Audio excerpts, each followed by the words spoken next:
Assalamualaikum warahmatullahi wabarakatuh. Perkenalkan, kami dari kelompok 2 kelas B yang beranggotakan Afi Imraatul Mufidah, Dea Rahmanita, Fakih Syauki, Gian Ayu Ilma, Tisna Artika, dan Vanda Cindy Farida akan mempresentasikan mengenai materi dasar perbandingan bahasa dan metode perbandingan. Berkaitan dengan materi dasar perbandingan bahasa, kami akan membahas 4 hal yang meliputi 1. Pendekatan perbandingan bahasa 2. Bidang perbandingan 3. Kesamaan bentuk dan 4. Penetapan kata kerabat. Untuk materi yang pertama yakni A. Pendekatan perbandingan bahasa. Dalam melakukan perbandingan bahasa, berbagai pendekatan atau lariat dilakukan sesuai dengan tujuan yang hendak dicapai. Pendekatan-pendekatan yang dapat dilakukan ialah yang pertama, pendekatan sinkronis. Pendekatan sinkronis atau komparatif dilakukan apabila orang melakukan perbandingan bahasa pada suatu tingkat perkembangan tertentu tanpa mempersoalkan urutan waktu sama sekali. Karena itulah jalur yang ditempuh ini bersifat horizontal. Yang kedua, pendekatan diakronis. Pendekatan diakronis ialah membandingkan bahasa dengan memperhatikan perbedaan waktu. Dengan demikian, jalur yang ditempuh akan bersifat vertikal.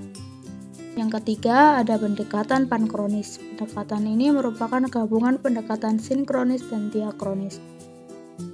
B. Bidang perbandingan. Bidang perbandingan merupakan kaidah-kaidah mengenai kekerabatan antar bahasa yang dapat dirumuskan secara meyakinkan dengan mempergunakan kesamaan-kesamaan bentuk yang telah diselidiki dan dipelajari secara sistematik. Tetapi di pihak lain, kesamaan-kesamaan bentuk yang dimiliki itu akan lebih meyakinkan lagi jikalau bentuk-bentuk itu memperlihatkan pula kesamaan-kesamaan secara semantik. Dengan demikian, bahasa manapun di bumi ini secara teoritis dapat menjadi objek perbandingan. Tiap bahasa di dunia memiliki ciri-ciri kesemestaan atau universal tertentu. Kesemestaan bahasa itu mencakup 1. Kesamaan dalam bentuk dan makna. Bahasa memiliki bentuk tertentu yang dikaitkan dengan makna yang khas untuk memudahkan referensi.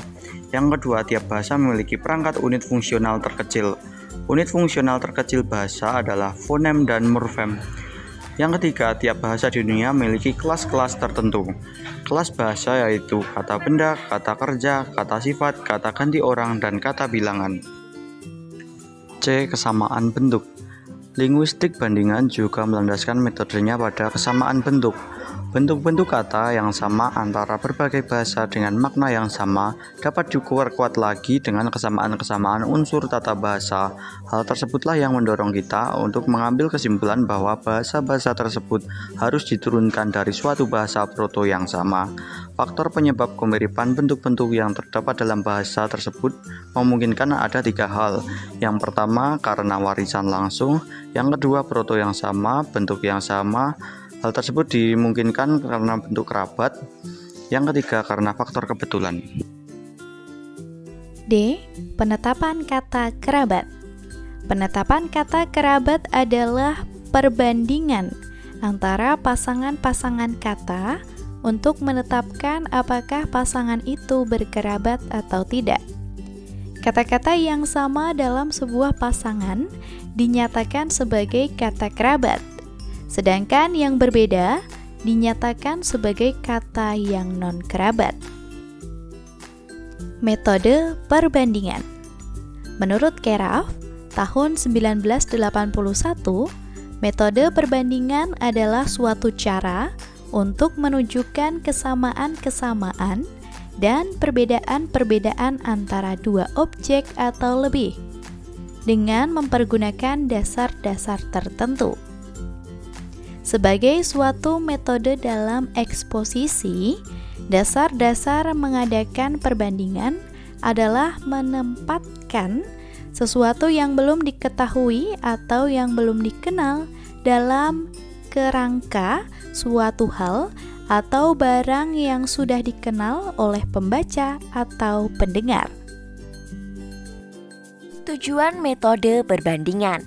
Tujuan metode perbandingan yang pertama menyampaikan informasi tentang suatu hal.